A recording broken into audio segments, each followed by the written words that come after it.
Bismillahirrahmanirrahim. Alhamdulillahirabbil alamin. Nahmaduhu wa nasta'inu wa nastaghfiruh. Wa na'udzu billahi min shururi anfusina wa min sayyiati a'malina. May yahdihillahu fala mudilla lahu wa may yudlil fala hadiya lahu. Asyhadu an la ilaha illallah wahdahu la syarika lahu wa asyhadu anna Muhammadan abduhu wa rasuluh. Subhanaka la ilma lana illa ma 'allamtana innaka antal alimul hakim. Allahumma 'allimna ma yanfa'una wanfa'na bima 'allamtana wa zidna ilma. Allahumma ati anfusana taqwaha wa zakkiha anta khairu man zakkaha. Anta waliyuha wa maulaha. Rabbi yassir wa la tu'assir. Rabbi tammi bil khair amma ba'du. InsyaAllah kita sambung tadabbur surah Yunus ayat 72. Sebelum tu kita tengok pengajaran ayat yang lepas. Ayat 71. A'udzubillahi minasyaitonirrajim.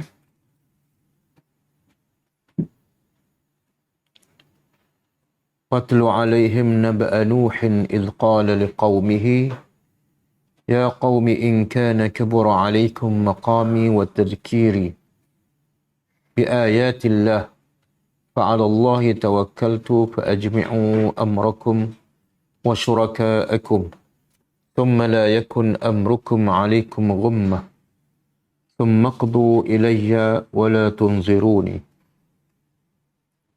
Maksudnya, Allah perintah kepada Nabi SAW, bacalah ke atas mereka, iaitu orang musyrikin, berita Nabi Nuh ketika mana dia berkata pada kaumnya, wahai kaumku, sekiranya keberadaan aku bersama kamu berat bagi kamu dan juga tazkirahku kepada engkau dengan ayat-ayat Allah membebankan, maka hanya kepada Allah aku berserah. Maka kumpul dan rancanglah segala perancangan kamu dan panggillah sekutu-sekutu kamu, kemudian pastikan urusan kamu tidak tersembunyi. Semua kemudian laksanakan perancangan kamu ke atasku dan jangan kamu tangguhkan. Pengajarannya. Pertama,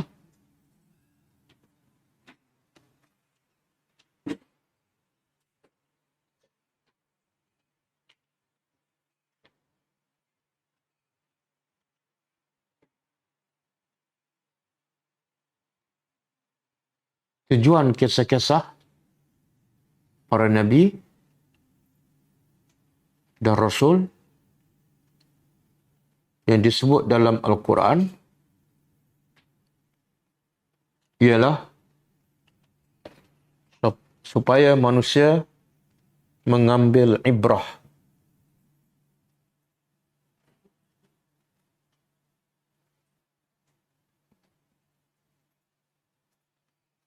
daripada kisah tersebut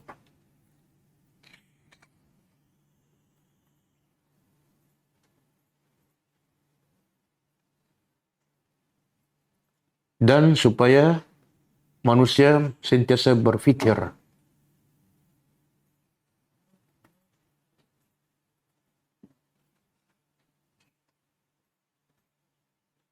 dengan tujuan untuk memantapkan iman mereka yang membaca.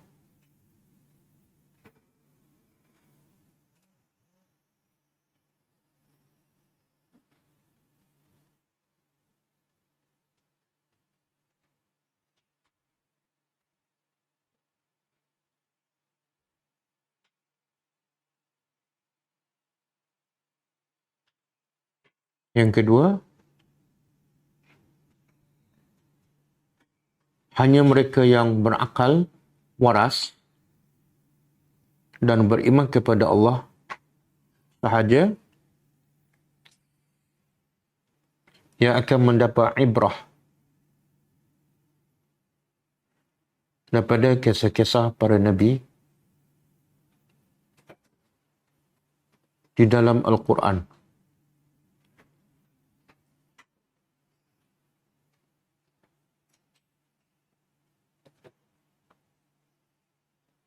Yang ketiga,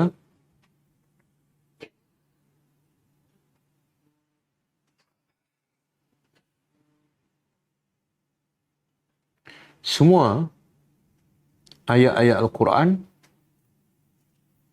termasuk kisah para nabi dan rasul wajib difahami dan wajib disampaikan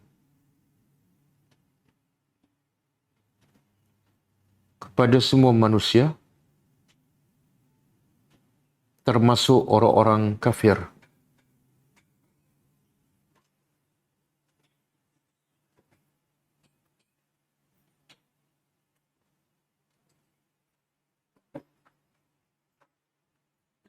Yang ketiga, yang keempat,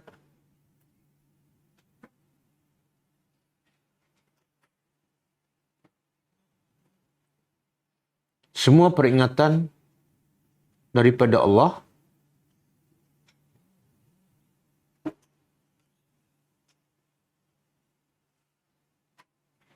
tidak disukai oleh nafsu manusia.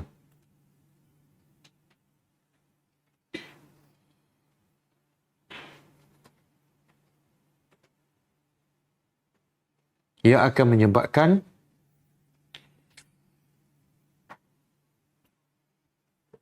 pendakwah-pendakwah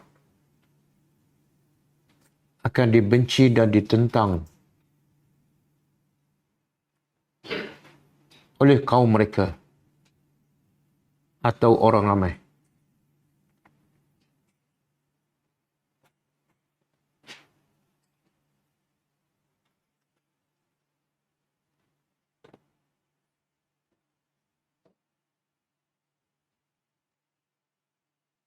Yang kelima,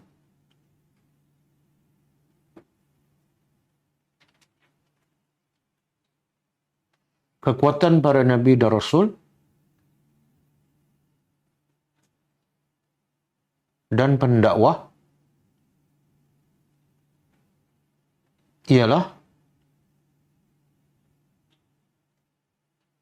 sentiasa yakin kepada kebenaran dan sentiasa berserah kepada Allah.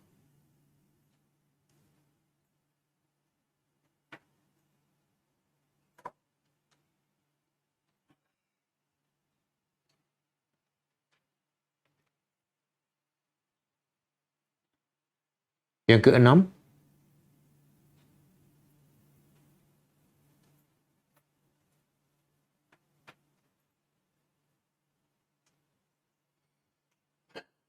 Allah akan sentiasa menjaga dan memelihara mereka yang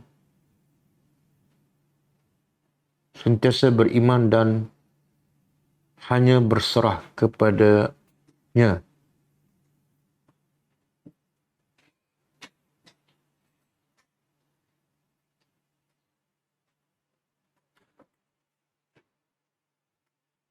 Yang keenam, yang ketujuh, keyakinan orang yang beriman dan tawakal mereka kepada Allah akan menggerungkan musuh.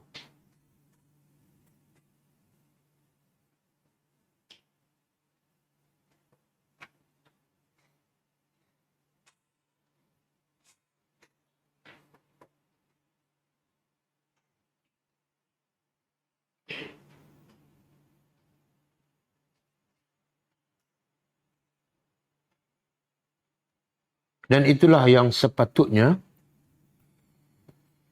iaitu musuh takut kepada orang yang beriman.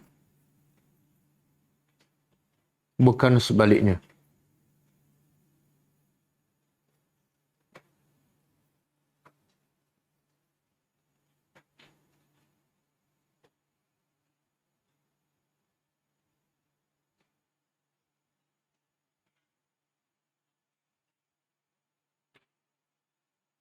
Okey, kita sambung tadabbur ayat seterusnya.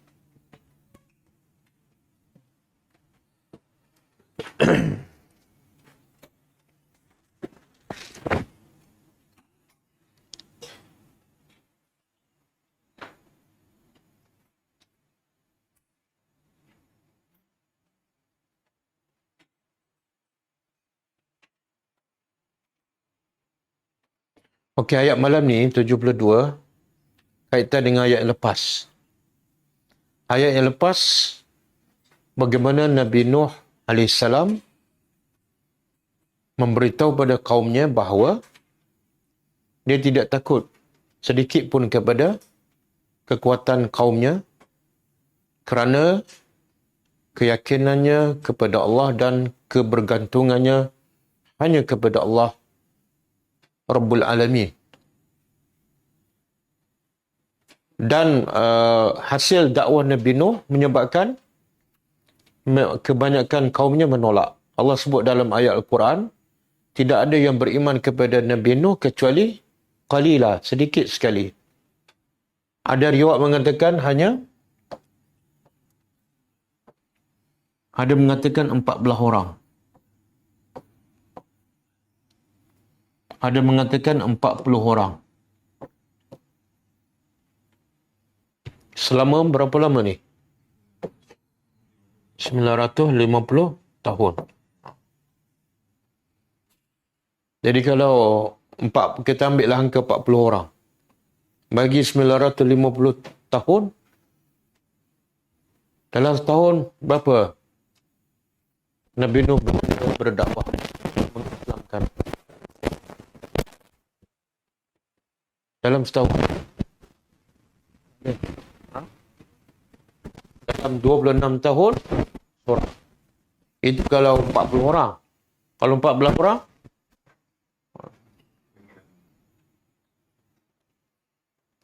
kalau 14 orang, 100 tahun,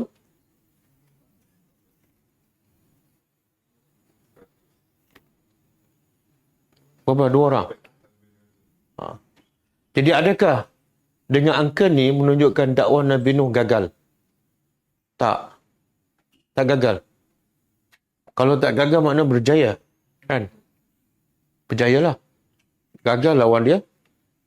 Okey, kalau berjaya, apa ukuran kejayaan dakwah Nabi Nuh? 950 tahun, hanya 40 orang. Kalau saya mengajar 9 tahun, 9 tahun, bukan 900 tahun, bukan 90 tahun, 9 tahun sahaja, dan pelajar saya semua sekali 14 orang sahaja. Adakah saya orang yang berjaya ataupun gagal? Nak kata gagal, Nabi Nuh ni macam berjaya je. Jadi kalau saya berjaya, apa ukurannya? Kalau Nabi Nuh berjaya, apa ukurannya? Ini ke 14 orang ni follower Nabi Nuh lah ni. Berjaya ke gagal? Apa ukuran je? Apa ukuran kejayaan?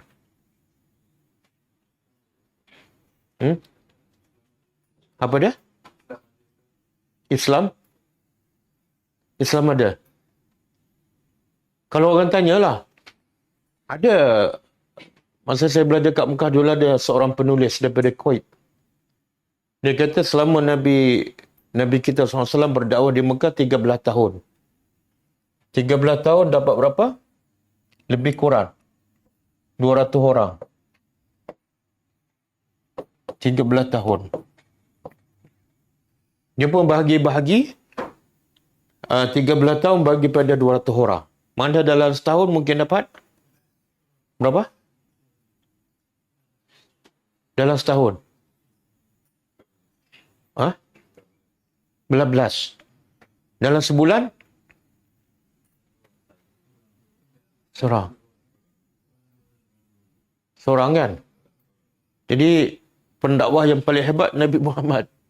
Pendakwah yang paling hebat.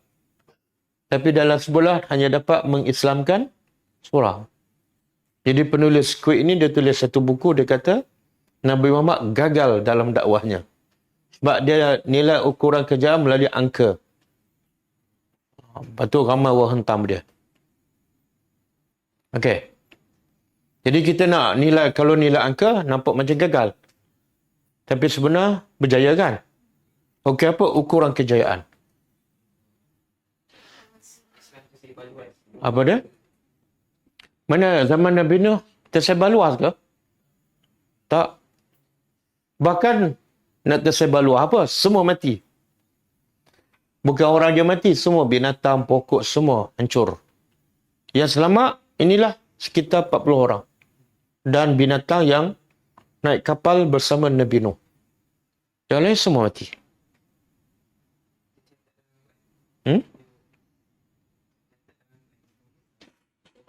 Tak, kita sama-sama setujulah dakwah Nabi Nuh berjaya kan.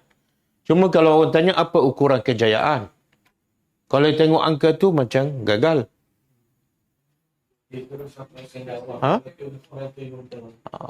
Ukuran kejayaan pertama ialah walaupun pengikut tak ramai, dia tak putus asa. Tak putus asa itulah berjaya. Bahkan lagi menunjukkan kejayaan Nabi Nuh, kesabaran dia selama 950 tahun dalam keadaan kaum dia, setiap kali Nabi Nuh berdakwah, tutup telinga, tutup muka. Tapi sikit pun tak menggugat kerja dakwah Nabi Nuh. Itu berjaya lah tu. Kita kadang-kadang pelajar dah ada 50 orang. Lepas tu 5 orang berhenti. Kita dah kecewa. Tutup kelas. Oh, 5 orang berhenti. Kan? Satu, ukuran kejayaan ialah Nabi Nuh terus istiqamah berdakwah tanpa melihat kepada angka. Bahkan Nabi Nuh berdakwah lailan wa nahara, siang dan malam. Selama 950 tahun. Yang kedua, ukuran kejayaan sebenarnya nampak 440 orang. Kita ambil angka 40 lah. Nampak 40. Yang lain semua mati kan? Tapi yang ada hari ini ni, berapa ramai? Bilion. Sebenarnya yang ada hari ini bilion tu hasil daripada mana? 40 lah. Betul. Kalau tak ada 40, yang bilion ni tak ada. Sebab apa? Yang lain semua dah mati. Maknanya zuriat yang ada hari ini semua daripada zuriat 40 orang. Berjaya ke gagal? Berjaya. Katalah semua tenggelam lemas, semua tak beriman.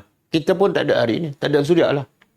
Sebab tu Allah sebut dalam Quran, zuriat yang ada ni sebenarnya adalah zuriat Nabi Nuh yang berjaya selamat di atas kapal tu. Dan sebab itu Nabi Nuh dipanggil Abu apa? Abu apa?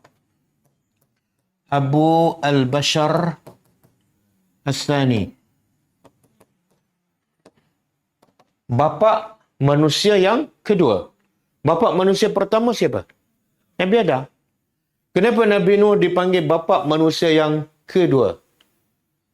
Sebab semua manusia yang ada hari ini adalah hasil daripada zuriat ni. Bahkan ada ahli tafsir mengatakan 40 orang ni semua tak ada zuriat kecuali Nabi Nuh seorang je. Nabi Nuh bersama isterinya. Dia ada 2 isteri, satu yang kafir, satu lagi yang beriman, naik bersama. Dengan zuriat itulah, dengan isteri itulah dapat zuriat yang semakin ramai sehingga ke hari ini. Jadi sebenarnya dengan 40 orang ni, Nabi Nuh dapat melahirkan berapa ramai. Sebab itulah bila kita buat dakwah, jangan tengok angka depan mata kita. Dan sebab itulah bila Nabi berdakwah di Taif, Malakul Jabal, malaikat gunung, datang nak bantu Nabi untuk apa? Nak hancurkan penduduk Taif yang biadab dengan Nabi. Tengok pandangan Nabi, pandangan pendakwah. Apa reaksi Nabi?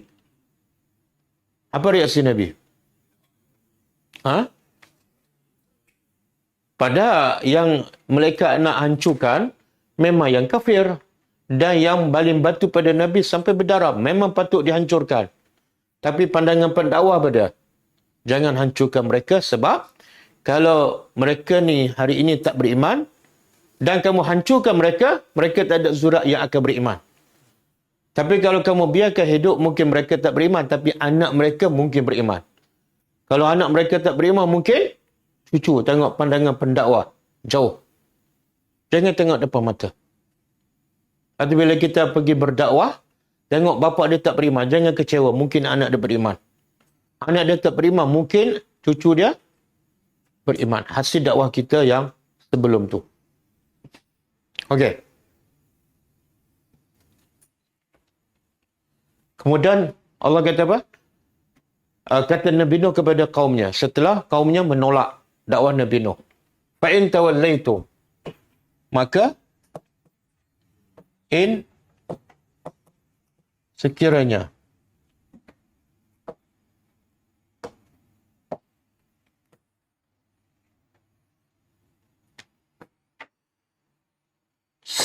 tawallaitum, kamu berpaling. Tawallaitum ni fa'il apa? Mudhari'. Madi. Dia 3 je. Dah sebut 2 kan? Satu lagi apa? Fi'il madi apa tanda? Amar ke madi? Apa tanda? Tu. Kalau tum kat belakang, fi'il madi. Tu, ta, tuma, tum, tunna, semua fi'il madi. Okey. Jadi kalau antum, tawallaitum. Kalau huwa, dia berpaling. Dia seorang lelaki berpaling. Abasa, tawalla. Jadi kalau huwa tawalla, dia berpaling. Kalau kamu berpaling, tawallaitu. Okey, Nabi Nuh berkata pada kaum dia, sekiranya kamu berpaling daripada dakwahku, maka fama sa'altukum, maka tidaklah Sa'altu aku. Ta'ala daripada fi'il madhi ta'ala. Kalau kata terbit masdar su'alun. Orang Melayu ambil perkataan ni, dia jadi soalan. Jadi soalan apa makna? Tanya ataupun minta. Maka tidak aku minta kepada kamu min ajrin, dari ajrin, upah. Inilah ajrin. Ya Allah kata lahum ajrun ghairu mamnun. Kita biasa terjemah ajrin apa dia? Kalau Allah sebut siapa yang masuk syurga, dia akan dapat ajrun, upah kan? Tapi biasa kita terjemah pahala. Tapi ajrun sebenarnya upah. Ajrun makna dia upah. Jadi Allah sengaja menggunakan perkataan upah untuk orang yang beriman. Supaya apa? Kalau kamu salat, kamu sedekah, kamu puasa, kamu dapat upah. Supaya apa? Sebab manusia ni kalau buat kerja, tak ada upah, malas. Sebab itulah bila bekerja, dia sanggup keluar pagi, balik petang. Pencen pun sambung kontrak. Sebab apa? Ada upah. Tapi kalau buat amal soleh, lambat je, slow je. Nak pencen awal je. Kan? Sebab apa? Tak nampak upah tu. Padahal Allah dah guna perkataan ajrun. Lahum ajrun ghairu mamnun. Ya Allah nak bagi pula ajrun, bukan setakat upah. Ghairu mamnun. Apa makna ghairu mamnun? Sebelum tu surah apa ni? Surah apa ni? Yang pasti surah lazim lah. Apa masalah? Ada masalah?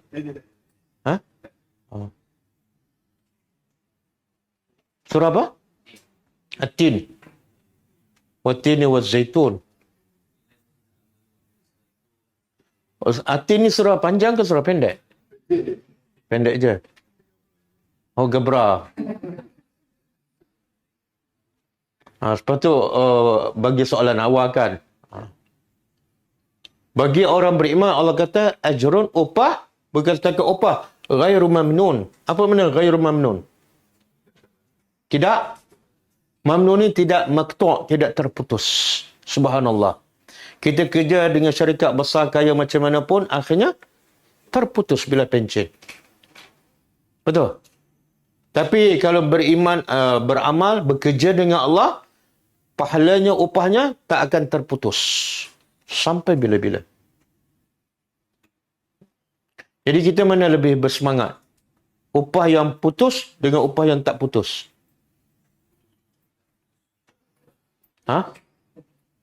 Kita lebih bersemangat upah yang terputus. Yang ada pencen tu kan? Pelik cara kita berfikir. Okey. Jadi kata Nabi Nuh, sekiranya kamu berpaling dan nak terima dakwahku, apa masalahnya? Fama sa'altukum min ajrin. Aku tak pernah minta daripada kamu upah ataupun bayaran. Jadi Nabi Nuh dapat apa?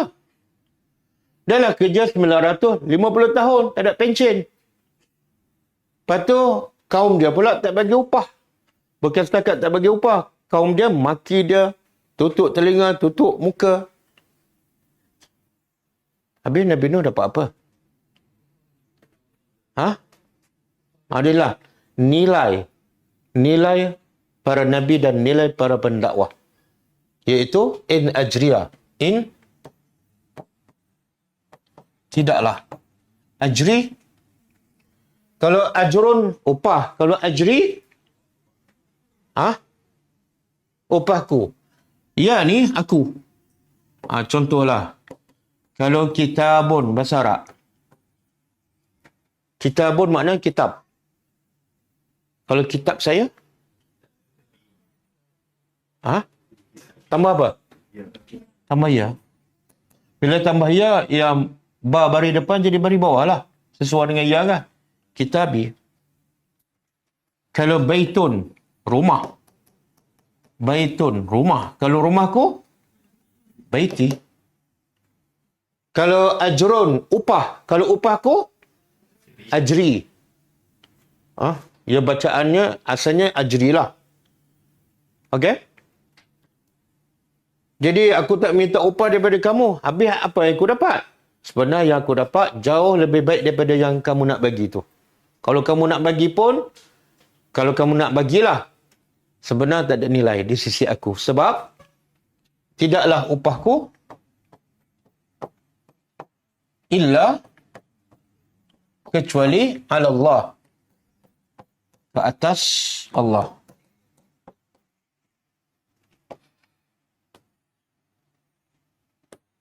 Apa makna?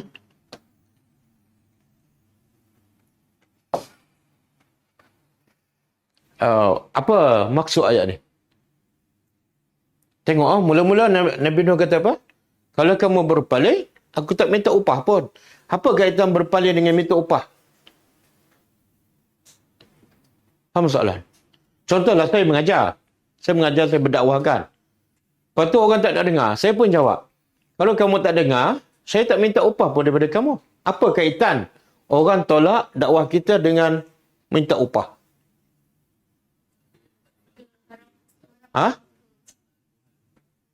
Yalah, apa kaitan dengan dia tolak?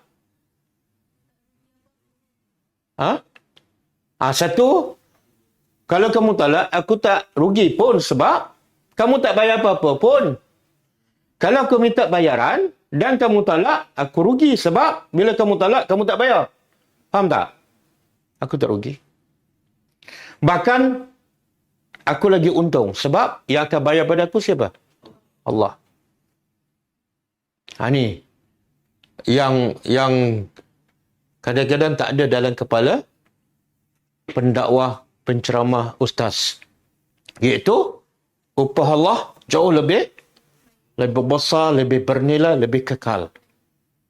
Bila dia nampak upah Allah, upah manusia ni, tak ada nilai. Dia akan tolak je. Sebab tu saya nak ingatkan diri saya dan semua. Bila nak buat kerja dakwah, termasuklah nak mengajar, supaya orang faham Islam, kenal Allah, ikut sunnah Nabi, jangan tetapkan bayaran. Kalau kamu tetapkan bayaran, kamu merendahkan nilai kamu. Kamu menjadikan agama sebagai bahan untuk mencari keuntungan duniawi. Mana itu dipanggil penunggang agama.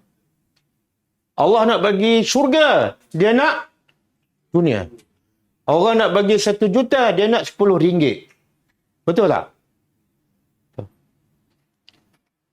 Sebab itulah Nabi, bila Nabi berdakwah di Mekah, orang Mekah tawar tak pada Nabi? Kemewahan. Tawar? Apa dia? Orang Mekah kata pada Nabi, kalau kamu nak harta paling banyak dan nak jadi orang paling kaya, kami boleh bagi. Kamu orang paling kaya di Mekah. Kalau kamu nak menjadi raja, kami boleh lantik kamu jadi raja. Kalau nak wanita paling cantik, kami boleh cari wanita paling cantik. Kalau kamu sakit, kami boleh cari bomoh doktor yang paling. Tapi Nabi semua tolak. Boleh tak Nabi ambil harta, ambil kuasa, lepas tu buat kerja dakwah? Boleh tak? Boleh ke tak? Tak boleh. Kenapa tak boleh? Sebab orang kafir, musyrikin Mekah tawarkan semua tu supaya Nabi bukan nak harta. Nabi bukan nak kuasa. Nabi bukan nak kemewahan. Sebab apa Nabi tak nak semua tu? Sebab yang Allah nak bagi terlalu besar. Jadi kalau Allah nak bagi syurga, tiba-tiba orang bagi banglo, kita lupa yang syurga, memang bengong. Memang bengong lah. Ha? Duk nampak yang RM10, yang RM100, yang RM1,000, yang RM5,000. Tak nampak dah syurga. Allah kata apa pada Nabi? Surah Ad-Duha.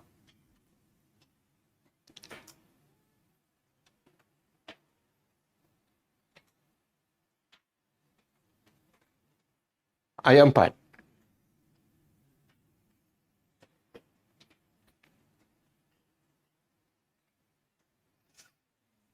Okey.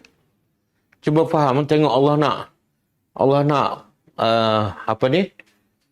nak masuk dalam kepala Nabi bahawa dunia ni tak ada nilai 1 sen pun. Bahkan Nabi pernah bagi contoh kan. Kalau dunia ni ada nilai seperti sama nilai dengan 1 sayap nyamuk je, maka orang kafir mati kebuluran. Allah tak akan bagi minum walaupun 1 teguk air. Tapi sebab dunia ni tak ada nilai, maka musuh Allah pun Allah bagi dia kaya. Iaitu orang kafir. Jadi Allah kata apa? Kepada Nabi, walal akhiratu. Dan apa dia? Lam apa dia? Lam. Dia panggil apa? Lam at-taukid. Bila taukid apa dia? Pasti. Pasti akhirat khairun. Lebih baik. Laka. Ini khas untuk Nabi. Allah begitu. Pasti akhirat lebih baik bagi engkau minal ulah daripada dunia. Ula ni yang pertama. Mana antara akhirat dengan dunia yang mana dahulu? Dunia lah. Allah kata akhirat pasti lebih baik bagi engkau daripada. Jadi kenapa kamu duk berebut, duk usaha nak dapat upah dunia, sedangkan akhirat lebih baik? Kemudian, kemuncaknya apa? Walasawfa yu'tika. Dan kelak, Rabbuka, Tuhan engkau akan bagi. Bukan orang. Tuhan engkau akan bagi kepada engkau, fatardah. Maka engkau puas. Rada ni sebenar, puaslah. Engkau akan puas. Kita kalau dapat dunia, puas tak? Saya nak tanya. Dapat dunia lah. Katalah orang bagi kerja kita RM50,000 sebulan. Puas tak? Tak puas. Sebab apa? Sebab apa tak puas? Siapa ada pengalaman yang gaji RM50,000? Abu Rayyan ada? Kenapa dia tak puas? Walaupun RM50,000. Sebab Nabi kata manusia kalau ada satu lembah emas, dia nak yang ada sifat tamak. Bila tamak, dia tak akan puas. Bila tamak, bila tak puas, jiwa tak tenang. Betul tak? Nak kejar lagi, mana tenang jiwa. Lepas tu yang dapat pula, takut. Takut apa? Takut hilang. Nanti minggu depan orang pecah pula kan. Jadi tak bahagia, tak puas. Tapi Allah kata, Tuhan engkau akan bagi pada engkau, fatarda, engkau akan puas. Betul tak? Bila masuk akhirat, bila masuk syurga, ada kemungkinan tak kita akan keluar balik? Kemungkinan tak kita seronok pagi, lepas tu petang sedih? Tak ada. Dan kemuncak keredaan orang beriman dalam syurga pada dapat melihat wajah Allah. Kat dunia, Nabi dengar cakap Allah. Dengar suara. Tapi di akhirat, engkau akan reda, iaitu engkau akan melihat wajahku. Maka bila cerita-cerita macam ni masuk dalam kepala Nabi, Nabi tengok dunia, tawa je. Tak happy je. Sebab depan dia, Nabi ni Allah tunjuk. Nabi nampak dengan mata kepala sendiri, syurga dan nikmat dalam syurga. Jadi dia nampak dunia ni macam tak ada apa. Macam ni lah. Orang biasa duduk dalam banglo, tiba-tiba orang tunjuk rumah setinggan. Apa rasa dia bila tengok rumah setinggan? Kalau dia biasa duduk rumah banglo, tiba-tiba pergi rumah setinggan, terliur nak duduk rumah setinggan. Apa makna tu? Ada masalah kepala dia tak betul kan? Begitulah orang beriman. Betul-betul dijamin syurga, betul-betul nampak, tiba-tiba orang bagi dunia. Oh, minta maaf lah. Boleh faham? Sebab tu ada seorang sahabat, saya selalu cerita. Seorang sahabat kan, nama apa dah? Yang kerja dia ahli sufah. Dia pemuda, umur 18 tahun. Miskin, duduk di masjid Nabi, tak ada rumah, tak ada isteri. Kerja dia apa dah? Bawa air untuk Nabi berwuduk dan khidmat untuk Nabi. Itu je kerja dia. Dan Nabi tak bagi upah. Tiba-tiba Nabi tanya apa? Nabi tanya, Sal, mintalah kamu nak apa? Dan Nabi kita tahu kan, Nabi pernah bagi pada orang Badui beratus ekor kambing di celah lereng bukit. Bagi percuma, free je. Sehingga orang Badui itu beriman. Sebab apa? Dia beriman dan dia seru pada kaum dia, jom kita beriman kepada Muhammad yang tak pernah takut pada kefakiran. Apa bukti Nabi tak takut fakir? Dia bagi semua. Kita kalau bagi semua ke, simpan semua. Kita ada tak takut kefakiran? Ada? Jadi bila Nabi tanya sahabat ni, nama dia apa? Siapa tahu? 2-3 kali saya cerita ni. Tahu, cuma lupa kan? Siapa ingat?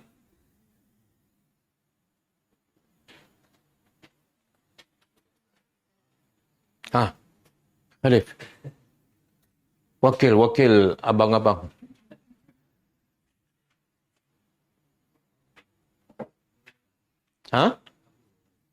Bukan.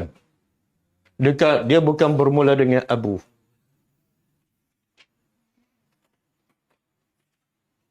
Kena buat ujian akhir tahun. Banyak lupa. Ni bulan 12 kan akhir tahun.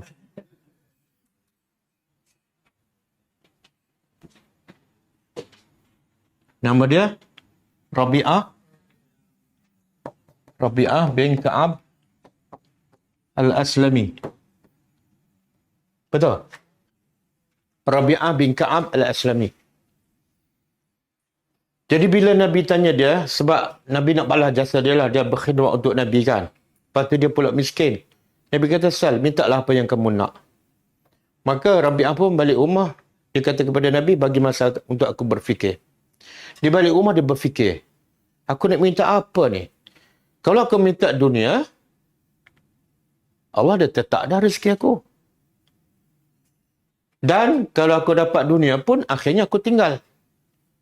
Maka yang terbaik apa dia? Aku minta benda yang belum tentu aku dapat. Sebab yang nak bagi ni siapa? Yang nak bagi dan yang nak berjanji siapa? Rasulullah. Kalau Rasulullah berjanji, pasti dapat. Jadi besok dia pergi jumpa Rasulullah, dia kata, As'aluka murafataka fil jannah. Aku minta kepada engkau untuk duduk merafaqah pada. Duduk bersama dengan engkau dalam surga. Sedangkan dia orang muda, 18 tahun, tak ada isteri, tak ada rumah. Sepatutnya dia minta apa dulu? Kita tengah muda kan, kerja tak ada, duit tak ada, rumah tak ada, tiba-tiba orang kaya offer. Kita minta apa? Minta semua kan, minta boleh saya nak rumah, lepas tu kereta, kalau tak boleh kancil pun Honda kan. Lepas tu kalau boleh nak kahwin teruslah. Tengok cara kita berfikir. Tapi cara sahabat Nabi walaupun miskin, dia minta apa? Satu surga, yang kedua surga yang tinggi, duduk bersama engkau. Maka Nabi pun nak pastikan betul ke nak surga sahaja. Nabi tanya, itu saja, tak ada yang lain. Kata Rabi'ah, ya itu je. Kenapa dia tak minta yang lain? Sedangkan dia ada peluang dan dia sangat perlukan. Perlukan rumah, perlukan isteri. Kenapa dia tak minta? Sedangkan ada peluang. Apa dia? Yalah, betul lah. Kita pun nak tinggal juga. Tapi minta juga, cari juga. Salah ke kalau dia minta rumah ke, minta isteri? Salah ke? Tak salah. Tak salah. Dan Nabi boleh bagi. Bila dia dapat syurga? Yalah, duduklah sekejap dunia kan, rumah kan, apa masalahnya? Dia contoh macam ni. Dia analogi dia macam ni. Bila Nabi jamin dia syurga, Nabi kata kalau kamu nak bersama aku di syurga, Nabi bagi formula dia. Apa formulanya? Fa'inni bikasrati sujud. Tolonglah aku untuk perkenankan permintaan engkau dengan perbanyakkan sujud. Apa maksud perbanyakkan sujud? Solat apa? Solat fardu ke solat sunat? Jangan banyakkan sujud dalam solat fardu. Banyakkan sujud mana? Banyakkan solat sunat. Solat malam, solat duha, solat witir, perbanyakkan. Itu antara formula untuk masuk surga dan duduk bersama aku. Okey. Jadi analoginya kenapa dia tak minta dunia walaupun dia ada peluang dan Nabi akan bagi pun. Sebab bila dia jamin, Nabi jamin dia syurga, dijamin syurga makna confirm lah. Ketika itu dunia ni bagi dia tak ada nilai. Analogi dia, orang bagi 1 juta pada kita. Cash. Lepas tu ada seorang pula nak bagi RM100 pada kita. Apa reaksi kita pada RM100 tu? Setelah kita dapat 1 juta. Bagi ke orang lain lah. Bagi ke orang lain. Betul? Itulah nilai syurga. Lepas tu pernah satu hari, Nabi dalam hadis sahih, Nabi salat khusuf. Gerhana matahari. Masa Nabi tengah salat, tangan Nabi bergerak. Dan mulut Nabi nak, macam seolah nak makan. Jadi lepas solat, sahabat tanya, Ya Rasulullah, kenapa masa solat kamu macam bergerak ke depan dan tangan kamu nampak mencapai? Kemudian kamu berundur. Maka Nabi kata, ketika aku tengah solat, Allah tunjukkan buah anggur dalam surga. Betul-betul depan aku nak petik. Itu gambaran surga yang betul-betul Nabi nampak dengan mata kepala. Bila Nabi nampak mata kepala, dunia ni tak ada nilai. Dia duk berebut dunia ni sebab apa? Surga tak ada dalam kepala dia. Betul? Bukan tak boleh berebut dunia. Tapi kalau dunia yang sementara kita berebut, maka akhirat yang kekal 10 kali kita kena berebut. Okey. Kemudian Allah kata, tengok Allah bantu Nabi. Alam yajidka yatiman fa'awa.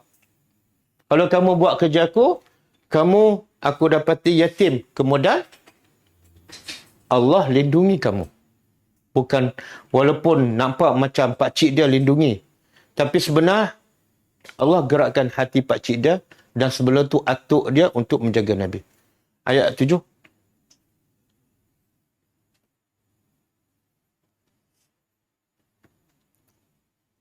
Alam yajidka yatiman fa'awa. Yang antara benda yang Allah akan bagi pada Nabi dan Nabi redha. Yang Akhirat tu satu. Yang kat dunia pun Allah dah bagi pada Nabi dan Nabi redha. Apa dia? Daripada jadi anak yatim, Allah lindungi Nabi melalui Abu Talib, Abdul Muttalib. Yang kedua, Allah dapati engkau dalam keadaan dhalan. Apa makna dhalan? Bukan makna sesat, tapi tidak berilmu. Maka fahadah. Allah turunkan Al-Quran, Allah bagi ilmu. Kan? Yang ketiga, wa wajadaka ailan. Dia dapati engkau dalam keadaan miskin. Fa'aghna. Allah mengkayakan engkau. Tengok Allah mengkaya dengan manusia mengkayakan, beza tak? Sebab tu para Nabi langsung tak mengharapkan upah daripada manusia. Sebab yang akan bagi pada mereka ialah Rabbul Alamin. Okey. Kita balik pada ayat kita. Sebab tu kata ulama, kata ahli tafsir, apa yang Nabi Nuh nak bagi tahu ni? Bukan Nabi Nuh je, semua para Nabi Allah sebut dalam Quran. Semua para Nabi berkata pada kaum dia, la as'alukum ajra. Aku tak pernah minta dan tak akan minta upah bayaran daripada kamu. In ajriya illa ala rabbil alamin. Upahku ke atas siapa? Yang akan bagi ialah Rabbul Alamin. Jadi aku tak berhajat pada upah kamu.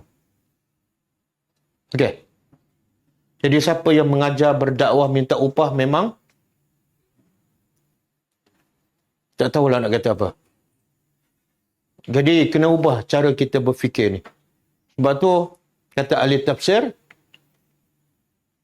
kalau kita mengajar ke, kita berdakwah, semakin tidak ada tamak kepada bayaran dan dunia, semakin kata-kata kita terkesan pada hati yang mendengar tu. Tapi semakin kita ada niat nak duit, semakin tak berkesan pada pendengar tu. Kadang-kadang belajar 5 tahun, 10 tahun tak terkesan. Sebab apa? Yang mengajar pun tak ikhlas. Dan realiti kita tengok kan, bukan nak kata, tapi supaya kita berfikir. Banyak tak kelas-kelas agama, di mana-mana saja, di sekolah, di universiti, di masjid, setiap malam. Tapi tengok yang mendengar tu terkesan tak? Terkesan tak? Kita tengok sendirilah. Orang yang pergi solat Jumaat, keluarga je macam mana, pada zahirnya kita tak nampak kesan. Betul? Paling-paling jelas apa dia? Mereka tak sampaikan ilmu tu pada orang lain. Kadang-kadang bukan orang lain, pada anak pun tak sampaikan, pada isteri pun tak ada kesan. Besok datang lagi kelas. Kilik kitab kan, sampai ketua. Ustaz pula dapat mengajar, lepas tu dapat sampul. Sampul tu ada benda lah. Kalau sampul saja dia tak ambil. Jadi, kata ahli tafsir bedah, bila hati kita ada niat nak dunia, apa yang kita sampai tak masuk dalam hati tu. Tak terkesan. Oh Ustaz, ni Nabi Nuh berdakwah ikhlas tapi tak terkesan juga pada kaum dia. Nak jawab macam mana pula? Tengok, tak ambil upah pun tak terkesan. Baik ambil upah. Kan? Macam mana nak jawab?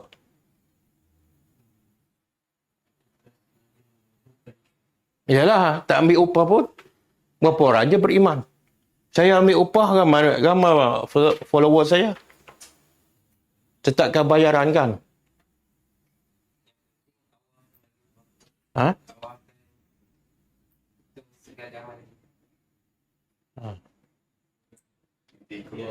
Apa dia? Dia jawapan dia, bila kita ambil upah, dia Allah sebut juga dalam Quran, antara sebab ambil upah, kesan tak baik apa dah? Satu, bukan semua orang akan belajar. Jadi dengan kita menetapkan bayaran, sebenarnya kita telah menghalang sekumpulan orang daripada belajar. Itu kesan secara tak langsung yang kadang-kadang kita tak sedar. Berapa ramai yang miskin, yang tak ada duit, tak boleh belajar sebab yuran. Betul? Yang kedua, yang pergi mengajar pun tak akan ramailah. Sebab ada syarat-syarat tertentu. Dan yang bayar pula, dia dalam kepala dia apa dia? Bila dia bayar, dalam kepala dia apa dia? Dia nak faham agama pun, dia nak faham agama, ataupun dia nak apa yang dia nak. Dia nak hasil yang dia nak lah. Contohlah kita mengajar Al-Quran kan. berbayar. Yang bayar tu, dia nak apa? Kita ajar dia sampai pandai baca Quran. Tiba-tiba kita ajar benda lain, kita ajar solat. Dia kata apa? Saya bayar awak untuk ajar. Dia tak sedia menerima selain pada tu. Walaupun lebih penting. Itu kesan tak baik, berbayar. Jadi saya bayar awak. Jangan banyak cakap. Jangan tegur yang lain. Betul tak? Tapi bila kita berdakwah ataupun bercakap, tanpa bayaran, kita bebas nak tegur. Betul? Siapa nak dengar, silakan. Siapa tak nak, itu hak dia. Tapi kita bebas nak tegur. Sebab kita tidak ada ikatan. Boleh faham? Sebab itulah bila kita letakkan bayaran, dia kesan dia sangat-sangat berbeza dengan kelas yang tidak ada bayaran. Dan sebab itulah kita cuba nak ikut apa yang Nabi buat. Kita tak tetapkan ataupun tak syaratkan mesti berbayar. Siapa nak belajar kelas kita setiap malam? Kelas bahasa Arab ke, kelas tanda buat Al-Quran ke, kelas hadis ke, kelas Asma'ul Husna, semua free. Semua free. Bahkan kita bagi elang pada staf kita, guru Quran kita, mengajar pada asnaf pun tanpa bayaran. Jangan kutip bayaran daripada asnaf. Bila kita kutip bayaran, kita menghalang asnaf tu daripada belajar. Kita penyebab asnaf tak dapat ilmu. Cuba buka surah ni. Surah Al-Qalam, ayat 40.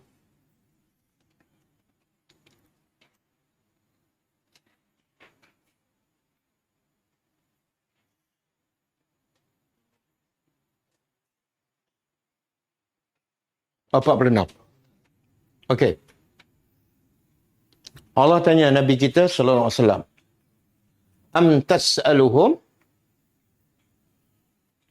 atau tas'aluhum, engkau itu Nabi Muhammad minta pada mereka orang musyrikin ajra. Ajra apa dia? Upah atau pembayaran.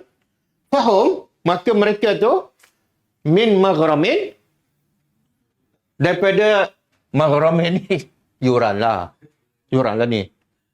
Maka bila kamu minta bayaran daripada mereka, maka mereka disebabkan iuran tersebut musqalun, rasa berat nak belajar. Sebab apa?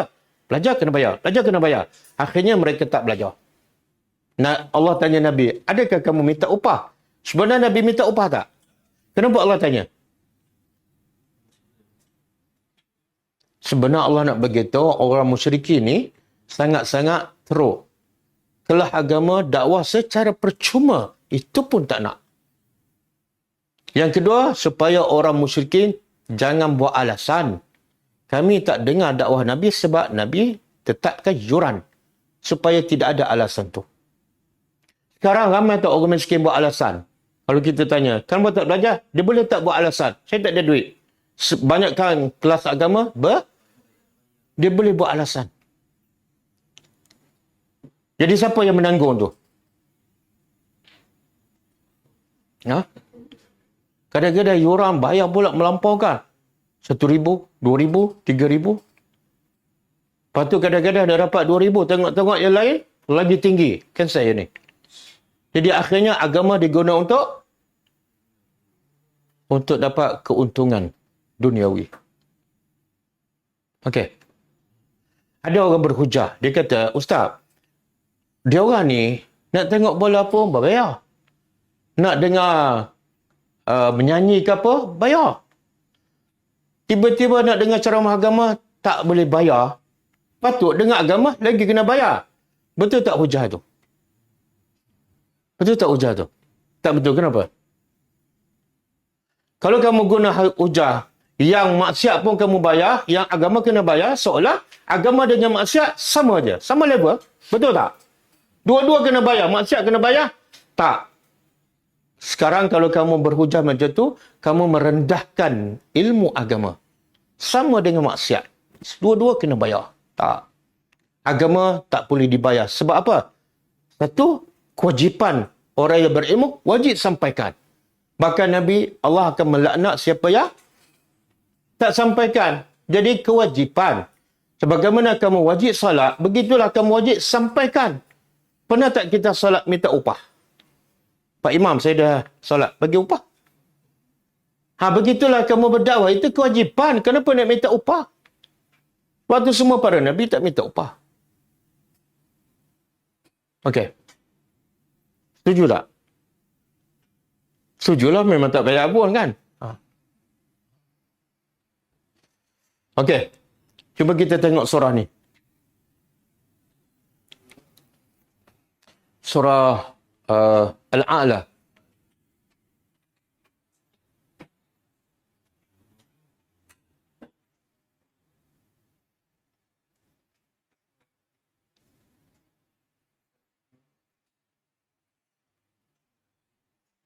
Ayat 10 ke?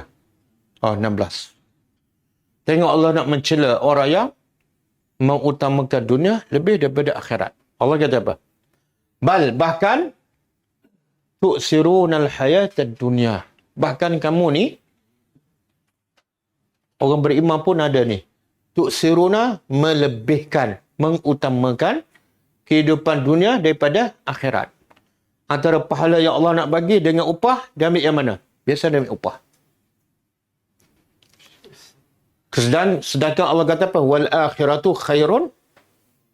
Sedangkan akhirat daripada dunia, akhirat jauh lebih baik dan lebih kekal. Kenapa utamakan yang tak kekal dan yang kurang baik? Ustaz, kalau saya tetapkan bayaran, saya nak makan apa? Bahaya tak ayat tu? Bahaya kan? Apa bahayanya? Dia tak yakin Allah pemberi rezeki. Jawapan dia, nak makan apa kan? Jawapan dia pertama, setiap orang Allah dah tetapkan rezeki dia. Adakah sebab kamu tak berdakwah dan tak tetapkan bayaran kamu mati? Tak, Allah dah tetap dah. Sebab tu masa musim Covid kan, ramai pendakwah tak ada income. Tapi ada tak pendakwah yang mati masa Covid?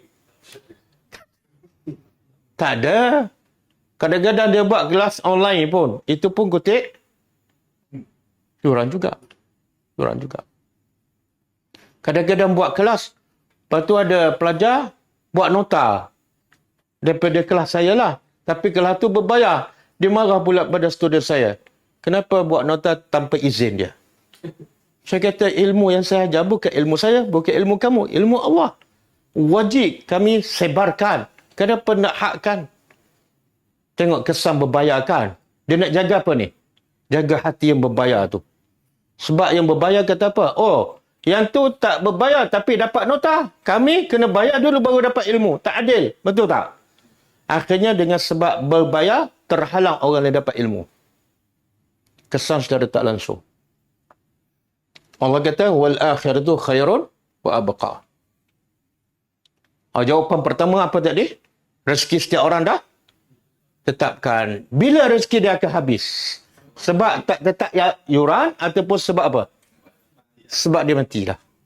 Nabi kata, tidak ada seorang pun akan mati, melainkan dia akan habiskan rezeki dia. Jadi kalau kamu rezeki habis, bukan sebab tak kutip yuran.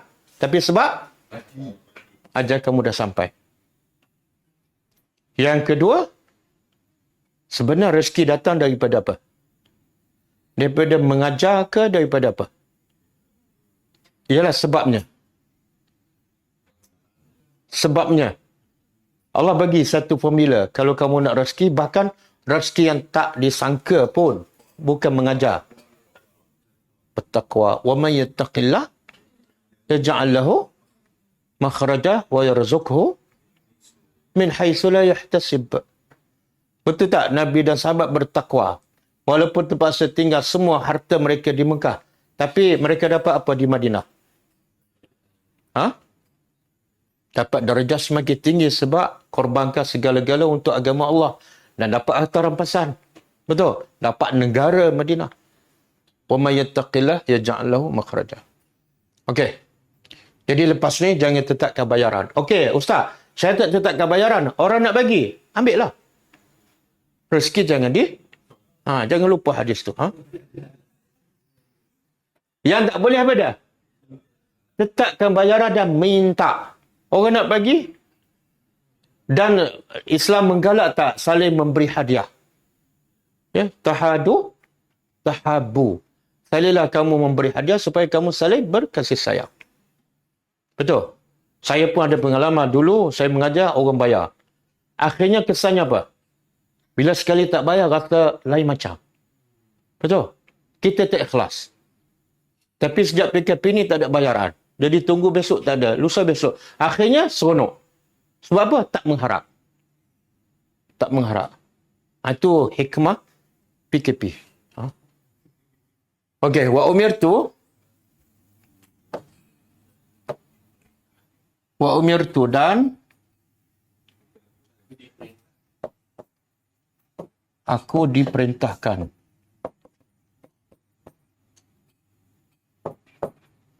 an akuna untuk aku menjadi minal muslimin dari orang-orang yang berserah.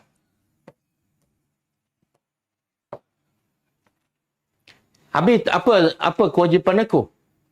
Bukan tetapkan bayaran. Sebab bila Allah nak bagi bayaran, yang manusia bagi tu tak ada nilai. Kemudian kewajipan aku apa dia?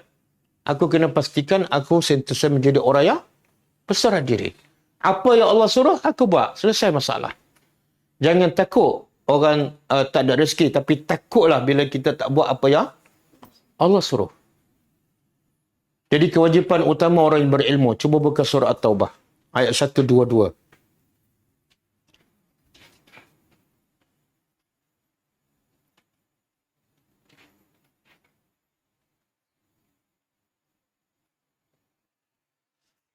Okey. Cuba tengok. A'udzubillahi minasyaitonir rajim. Wa ma kanal mu'minun. Dan tidak sepatut bagi orang beriman. Mana Allah nak tegur orang beriman. Sebab turun ayat ni, lepas peperangan Tabuk, Nabi hantar kumpulan-kumpulan kecil untuk mengintip, untuk berperang. Jadi semua nak keluar.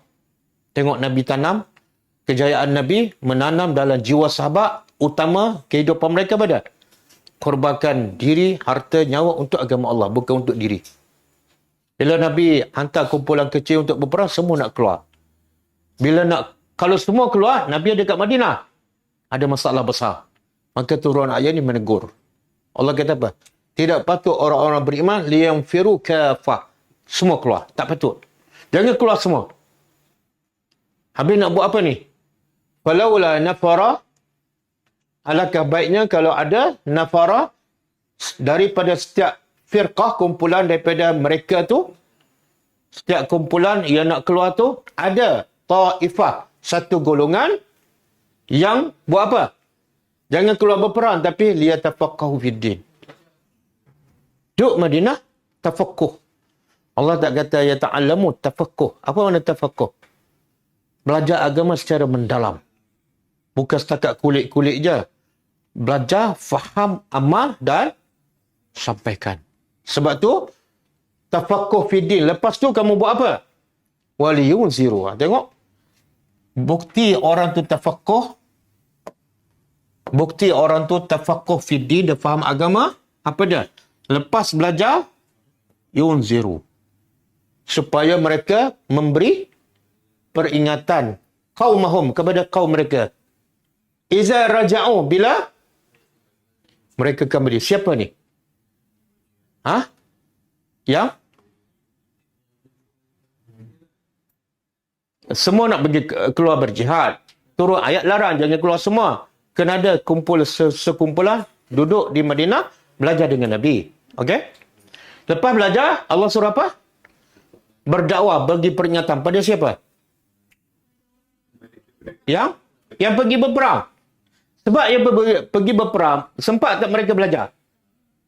Jadi kena maslahatnya, tak boleh keluar semua sebab yang berperang tak belajar dalam tempoh tu. Jadi kalau semua pergi, tak ada siapa belajar, rugilah. Maka kena ada satu kumpulan belajar. Bila yang balik berperang dalam keadaan tak tahu ilmu, yang sedang belajar, ajar. Nampak tak? Maksud apa tu? Allah tak nak ada sahabat, walaupun dah pergi berperang, bukan buat maksiat. pergi berperang, korbankan nyawa dan harta, pun tak cukup ilmu juga. Balik kena belajar. Yang tak pergi langsung, yang tak belajar langsung, lagi kamu kena ajar. Boleh faham? Lagi kena ajar. Ini yang pergi berperang, bila balik kena ajar. Sebab apa? Masa mereka berperang, mereka tak belajar. Kamu kena ajar. Makna, jangan biar ada anggota masyarakat yang jahil dalam agama. Sedangkan kamu berilmu. Nampak? Sebab tu masyarakat Nabi semua berilmu. Yang kaya, yang miskin, yang kat bandar, yang di kampung, semua berilmu. Kita sekarang, yang pergi belajar, berilmu. Tapi, yang di luar sana tetap tak berilmu. Yang pergi masjid berilmu. Yang di luar masjid tetap tak berilmu. Boleh faham? Ini kewajipan orang yang belajar. Satu, tafakuh. Lepas tafakuh, yunziru qawmahum. Apa tujuannya? Apa tujuan kita berdakwah, kita menyampaikan ilmu? Tujuannya, la'allahum yahzarun. Apa makna yahzarun?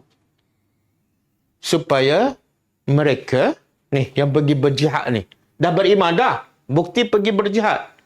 Supaya bila mereka balik, mereka tetap yahzarun. Berhati-hati dengan perkara yang haram. Jangan buat benda haram. Walaupun dah pergi berjihad. Sebab iman naik turun. Yang pergi berjihad pun kena sentiasa belajar. Yang tak pergi berjihad, yang orang kampung, orang miskin, lagi kita kena ajar. Sebab mereka zero. Besar tak tanggungjawab orang yang berilmu? Dan dosa, besar tak dosa orang yang belajar, tapi tak sampaikan kepada orang di luar sana? Besar tak dosa mereka? Besar, sangat besar. Sehingga Allah melaknat mereka yang tidak sampaikan ilmu. Okey. Kita balik pada ayat kita.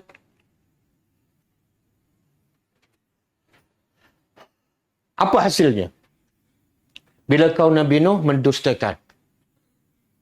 Fakazzabuhu. Maka mereka mendustakannya.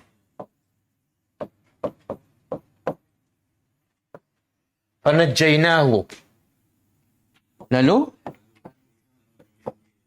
kami selamatkannya.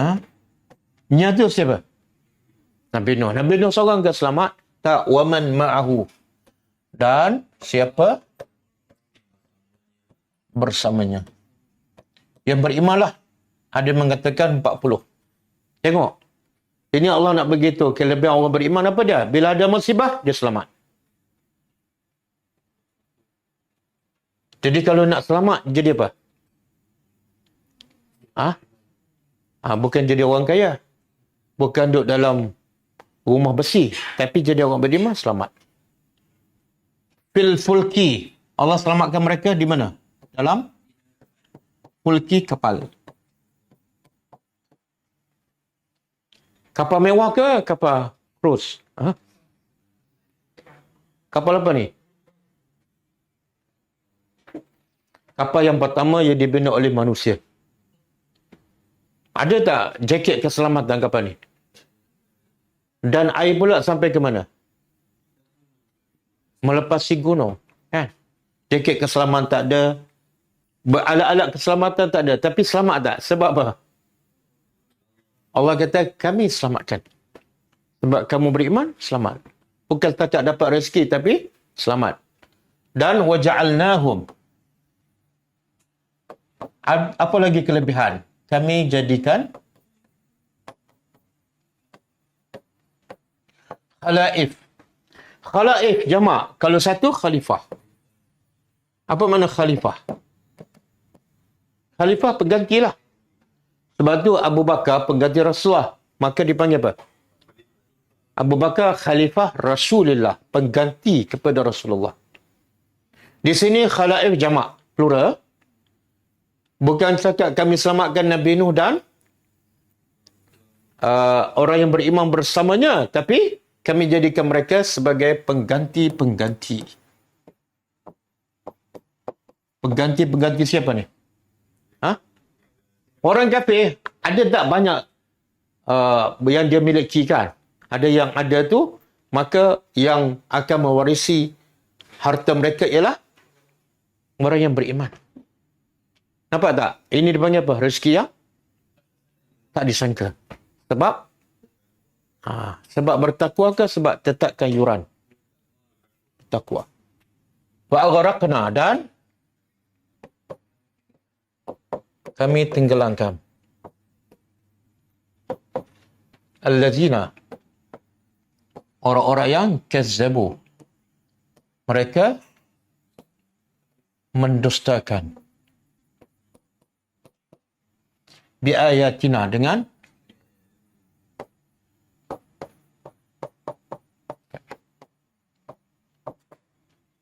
tengok jenayah mereka sehingga Allah tenggelamkan mereka semua sekali, tak ada satu pun selamat. Jenayah mereka pada mendustakan Nabi Nuh ke mendustakan ayat Allah. Jadi kalau sebab itulah yang penting bila kita berdakwah, kita kena sampaikan apa? Ayat Allah, jangan sampaikan pendapat kita. Jadi kalau kita sampai pendapat kita, orang dustakan kita pada muka. Sebab pendapat kita bukan mestinya betul. Tapi kalau kita sampaikan ayat Allah, orang dustakan, tak ada kaitan dengan kita. Sebenarnya kamu sedang berlawan dengan siapa? Allah. Sebab itulah yang ambil alih untuk mengazab kaum Nabi Nuh siapa? Allah sendiri. Nabi Nuh tak buat apa-apa pun. Kemudian, fanzur. Maka, lihatlah ataupun perhatilah. Okey, sekarang Allah perintah, unzur fi amar. Allah perintah pada siapa?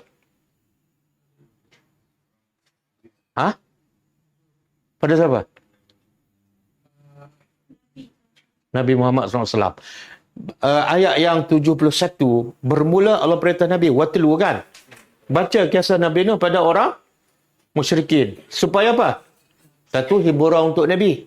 Yang kedua, amaran keras kepada orang musyrikin Mekah. Kemudian, Allah kata apa? Tengoklah. Engkau perhati sendiri, kaifa. Kaifa apa dia? Bagaimana? Karena adalah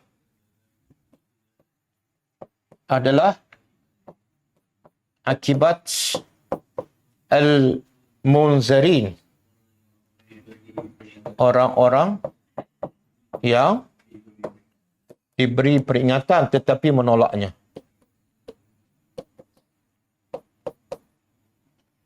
Baca kisah ni kepada orang musyrikin. Mereka dengan kaum Nabi Nuh sama. Jadi kesudahan pun akan sama. Betul? Ada tak pembesar-pembesar musyrikin Mekah Allah binasakan mereka? Di mana? Dalam peperangan Badar, berapa orang yang mati? Bukan semua.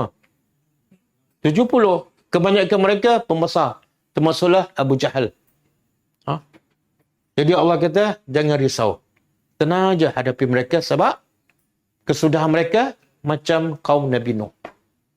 Kerja kamu apa dia? Sampaikan. Okey, bolehkah? Cuba buka ni. Dia buka tu, tapi buka hadis tu. Tafsir. Yang last sekali.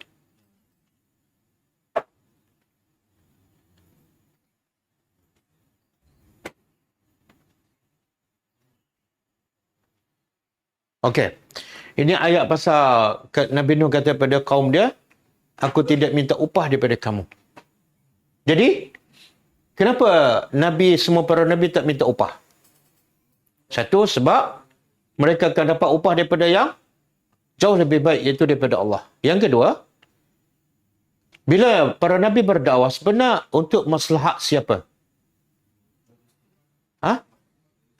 Untuk maslahat umat dia. Bukan untuk maslahat. Kalau Nabi tetapkan bayaran, mana maslahat siapa tu? Nabi. Jadi aku sampaikan dakwah untuk maslahat kamu. Supaya kamu selamat daripada azab Allah. Jadi kalau kita tetapkan bayaran, mana dah bertukar maslahat tu untuk aku. Lepas tu bila tak bayar, kita pun tanya, kenapa tak bayar yuran ni? Sebab mengajar ni seolah maslahat untuk Kalau masalah untuk kamu, jangan bayar. Aku nak kamu dengar aja. Dan kamu berubah. Cukup. Sebab ini untuk kamu, bukan untuk aku. Okey. Jadi kata Ar-Razi dalam tafsirnya berkenaan ayat tadi, fal ayat, cuba kita terjemah sama-sama. Ayat tadi, fiha dalamnya ada isyarat. Isyarat-isyarat lah. Terjadi bahasa Melayu. Ila annahu, bahawa sesungguhnya ma akhadha minhum. Nabi Nuh tak pernah mengambil daripada kaumnya mal, harta. Nabi Nuh tak pernah ambil. Walaupun satu sen. Ala da'watihim, dalam dakwah. Dalam Nabi Nuh berdakwah pada mereka kepada agama Allah. Satu sen pun Nabi Nuh tak minta. Wa mata kana al-insan. Dengar. Bila manusia farighan. Farighan apa makna? Kosong. Minat tamak. Daripada tamak kepada duit ataupun bayaran. Dia berdakwah, dia berceramah dan hati dia kosong daripada tamak kepada dunia. Kosong. Kana qauluhu, adalah kata-katanya, ucapannya aqwa, ta'sira, lebih terkesan. Fil qalbi, dalam hati yang mendengar. Sebab apa? Keikhlasan. Dan macam saya sebut tadi, dia pun bebas nak tegur kan. Sebab dia tak terikat dengan bayaran. Okey. Qala al-Wahidi fil Basit. Kata pula al-Wahidi dalam tafsirnya al-Basit, dalam ayat yang tersebut tadi, bayan, keterangan tentang ikhlasid du'at, keikhlasan para du'at. Apa bukti dia ikhlas? Tak tetap bayaran, tak minta bayaran. Bila tetap bayaran, itulah tanda bukan kerana Allah, tapi kerana sebab tu ramai kita tengok pendakwa berceramah, tengok-tengok kereta mewah. Tengok-tengok banglo besar kan, ramai kan? Ustaz, itu hak saya lah. Bukan hak kamu. Soalnya, kalau kamu pendakwah, kamu kena tahu beza yang manusia bayar dengan yang Allah bayar. Betul tak?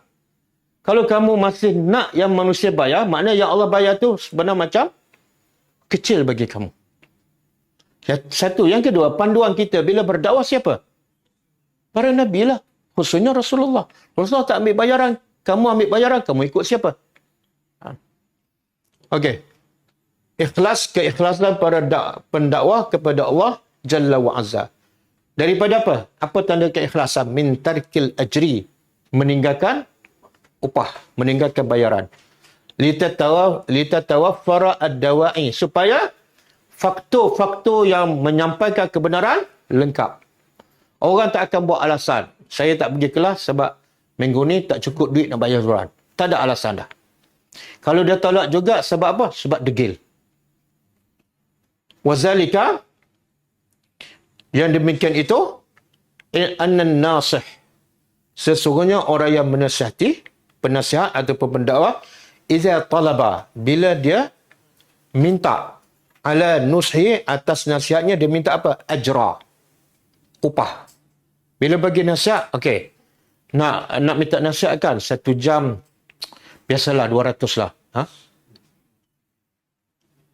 Tengok kesannya apa? Karena rubbama, mungkin itu adalah sebab limtina'in nas, sebab menghalang manusia daripada menerima ilmu tu. Bila kita tetapkan bayaran, berapa ramai yang tak dapat ilmu sebab kita tetapkan bayaran. Kita tak sedar, betul tak? Berapa ramai yang miskin tak ada duit tak akan belajar. Wal iqbalu alaih, dan semakin ramai menuntut ilmu terhalang sebab bayaran tu. Wa izal lam yatlub al-ajra, bila dia tidak minta upah atau bayaran, kana zalika, yang demikian itu ad'a, lebih mendorong untuk orang terima ilmunya.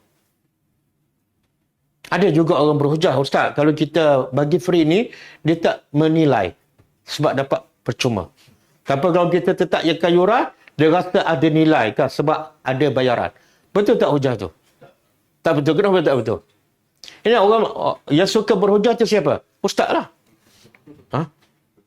Kenapa? Kenapa tak betul? Saya nak tanya, bila dia tetap bayaran, betul tak orang yang belajar dengan berbayar, dia menilaikan ilmu dia? Betul tak? Menilaikan ilmu ni apa maksud dia? Dia belajar sungguh-sungguh, lepas tu dia beramal, lepas tu dia sampaikan. Sebab apa? ilmu yang dia dapat ni sangat bernilai sebab dia bayar. Tapi biasa kita tengok, kadang-kadang yang berbayar ni, kita tanya belajar apa? Lupa dah. Dia beramal ke belum? Jadi nilai ilmu tu terletak kepada apa? Keikhlasan orang yang belajar tu. Kalau dia ikhlas, walaupun tak ada bayaran, dia akan berubah dan akhirnya dia akan mengubah orang lain. Saya pernah ceritakan ada pelajar tadabbur online yang di Thailand. Seorang perempuan, asalnya tukang masak. Dan dia belajar percuma. Secara online. Lepas tu, bila dia belajar, dia rasa apa? Tak boleh ni, aku dah faham sorang-sorang, tapi anak aku baca Quran tak faham. Aku kena bagi dia faham. Bagaimana aku faham? Dia pun ajar anak dia. Lepas tu dah anak dia dah ajar, dia kata tak boleh ni. Takkanlah aku dengan anak sahaja faham. Yang di luar sana berapa ramai yang tak faham. Dia pun mula mengajar orang kampung. Akhirnya dalam masa beberapa bulan, dia mengajar 4 kampung dan pelajar dia lebih kurang 100 orang lebih. Tanpa kenakan bayaran. Sebab dia belajar pun tanpa bayar. Dan bila kita dapat maklumat, kita pergi, Masya Allah. Orang miskin, latar belakang bukan background agama, dan rumah pun sangat-sangat dhaif. Sewa RM60 je. Bilik tak ada. Almari pun tak ada. Tapi kekuatan dia beda. Ikhlas dia belajar, maka keikhlasan itu mengubahnya, menyentuhnya, dan dia pun sampaikan walaupun dalam keadaan dia sendiri lemah. Betul? Dan dia tak pernah pun bagi tahu kita, saya nak mengajar, kalau boleh bagi allowance. Tak pernah. Kita dapat tahu setelah dia mengajar dan pelajar dia dah lebih 100 orang. Baru kita dapat tahu. Lepas tu baru kita bagi bantuan sikit. Nampak tak?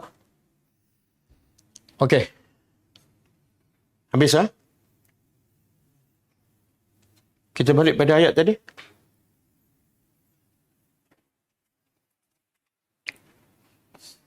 Jadi ayat 73 ni Allah nak bagi tahu apa? Inilah akibat orang yang mendustakan ayat Allah. Dia tak akan selamat. Dunia dan akhirat. Dan akibat orang beriman seperti Nabi Nuh, dia akan selamat. Dan kita semua tahu kan, cerita Nabi Nuh diuji dengan ujian yang sangat besar. Apa dia? Orang dalam rumah dia sendiri, kafir. Orang yang paling dekat, yang paling disayangi, kafir. Menentang ayat Allah. Satu, isterinya. Yang kedua, anaknya. Jadi Allah akan selamatkan keluarga, keturunan ataupun orang yang beriman saja. Orang beriman saja. Walaupun kamu anak Nabi, walaupun kamu isteri Nabi, bila melawan je ayat aku, tak akan selamat. Bila datang banjir besar, Nabi Nuh panggil anak dia, ya bunaya irkam ma'ana. Wahai anakku, jom naik kapal bersama aku. Wala takum ma'al kafirin. Jangan jadi bersama orang kafir. Apa jawapan anak dia?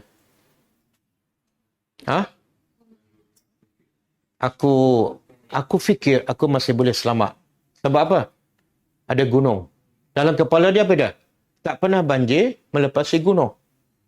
Tengok kan? Tengok kepala manusia.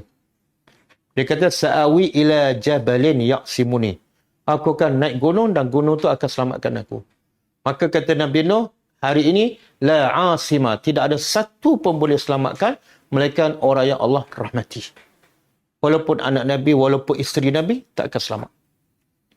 Dan juga pengajaran untuk kita, bila kita berdakwah, kalau isteri kita tak bersama kita, tak berubah, kita nak terus berdakwah ataupun stop dulu.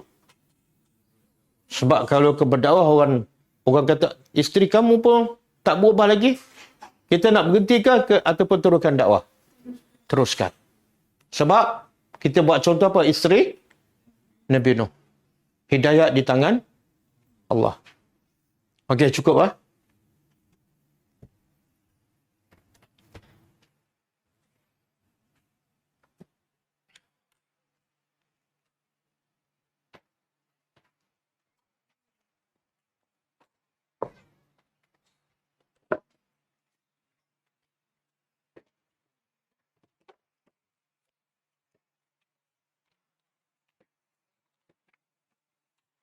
Okay, kita baca sikit satu hadis daripada buku 62 Amalan Pembuka Pintu Syurga. Amalan yang ke-66.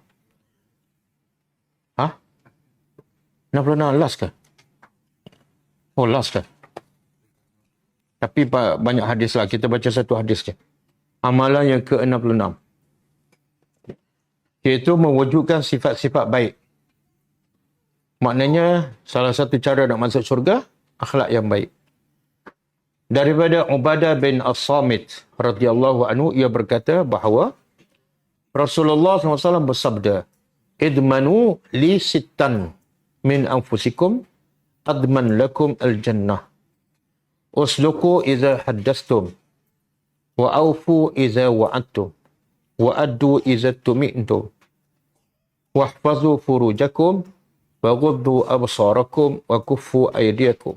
Maksudnya, berikanlah kepadaku jaminan pada 6 hal dari diri kalian. Nabi kata, bagi jaminan pada aku dalam 6 perkara ni, maka aku jamin kamu masuk surga. Apa dia? Yang pertama, bila bercakap, jujurlah jika kalian berbicara. Mana bila bercakap, cakap benar. Jangan bohong. Kita mungkin boleh bercakap benar, tapi bila keadaan terdesak, kadang-kadang kita berbohong. Dia tahu kisah Ka'ab bin Malik yang ponting dalam peperangan Tabuk. Tapi sebenarnya yang ponting ni bukan 3 orang je, ramai. Orang munafik 70 lebih. Tapi bila Nabi balik daripada peperangan Tabuk, Nabi panggil seorang-seorang. Semua datang untuk minta maaf dan bagi alasan. Orang kafir 70 lebih semua cakap bohong dengan Nabi. Dan Nabi tak tahu dalam hati manusia. Nabi maafkan. Okey. Kamu ada alasan ni? Okey. Lepas. Semoga Allah ampunkan kamu. Tapi semua cakap bohong. Yang 3 orang beriman ni, Ka'ab bin Malik, Hilal bin Umayyah, Murarah bin Ar-Rabi'. 3 orang ni cakap benar. Bila cakap benar, kena hukum. Nabi hukum mereka. Nabi pulau mereka selama 50 hari. Nabi tak cakap, Nabi tak bagi salam. Dan Nabi bagi haram pada sahabat, jangan bercakap dengan mereka. Jangan jawab salam. Jangan cakap langsung. Sehingga Ka'ab bin Malik rasa macam dunia ni terlalu sempit. Sebab Nabi tak bercakap, Nabi tak bagi salam. Dia bagi salam pun Nabi tak jawab. Sahabat lain pun tak layan dia selama 50 hari. Hukuman sebab apa? Bercakap benar. Orang munafik pula tak ada hukuman sebab bercakap bohong. Kan? Jadi mana lebih baik? Cakap bohong, lepas. Cakap benar, kena hukum. Tapi kena hukum. Kita bawa kereta laju kan? Polis tanya, sebab apa laju? Kalau cakap benar, kena bayar. 300. Kalau cakap bohong, lepas. Sebab isteri nak bersalin pada, isteri dia dah tua dah. Masa tu dalam situasi tu nak cakap benar ke bohong?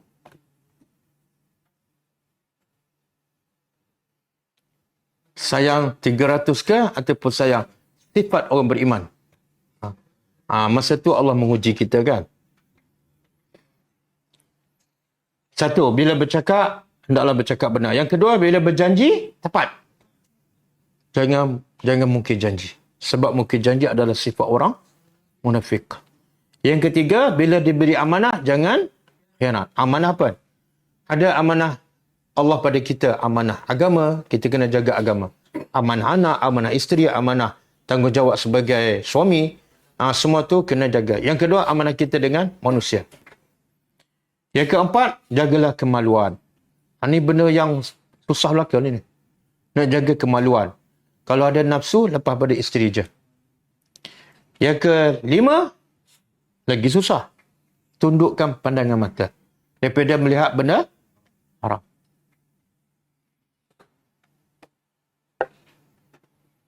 Yang keenam, cegahlah tangan kalian daripada benda yang haram. Tangan ni. Jangan guna untuk buat benda yang Allah tak reda. Pukul orang ke, pukul kucing ke, cubit anak sampai berdarah ke, kan? Tampak isteri ke, ataupun sign cek palsu ke. Jadi kalau boleh jaga 6 ni, confirm masuk syurga insyaAllah. Okey, cukup lah. Kita jumpa lagi pagi besok. Jadi malam besok, kelas kat sini tak ada. Sebab insyaAllah kami pergi ke Johor besok. Jadi kelas kat sini tak ada. Tapi mungkin kita akan buat live daripada sana.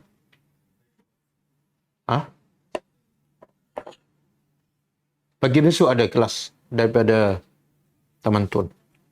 Okey, kita tutup dengan membaca tasbih kafarah.